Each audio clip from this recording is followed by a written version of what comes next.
సచివ కుటుంబంలో ఉన్న ప్రతి ఒక్క బిడ్డలకి కూడా పేరు పేరు చెప్పిన వందనాలండి.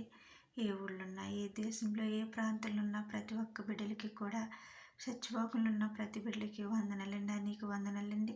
నేనైతే మస్కట్లో పనిచేస్తానండి. నేను చిన్న సాక్ష్యం చెప్పాలని, చిన్న సాక్ష్యం కాదండి, మాలో దేవుడు చేసిన గొప్ప సాక్ష్యం అండి.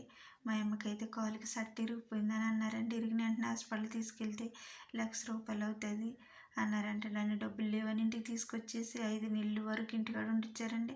తర్వాత మళ్ళీ తీసుకెళ్తే ఎక్స్రేస్ ఇస్తే ఎప్పుడో తగిలిన దెబ్బకి ఇప్పుడు తీసుకొచ్చారా అని అన్నారంటే, ఈ హాస్పిటల్ కాదు ఇంకో హాస్పిటల్ తీసుకెళ్ళమన్నారంటే, ఇంకో హాస్పిటల్ తీసుకెళ్ళాక 2 వారాలు ఉంచారండి. రక్తం లేదని రక్తం ఎక్కించారు.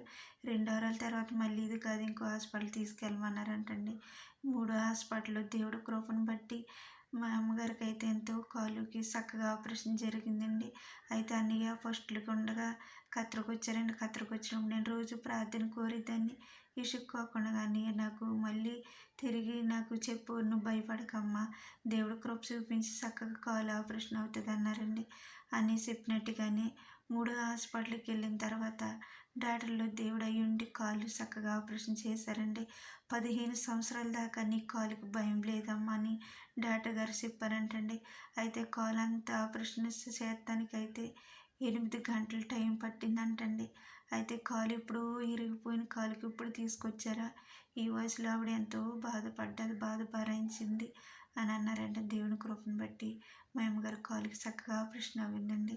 అని ప్రార్థన దేవుడు ఆలకించి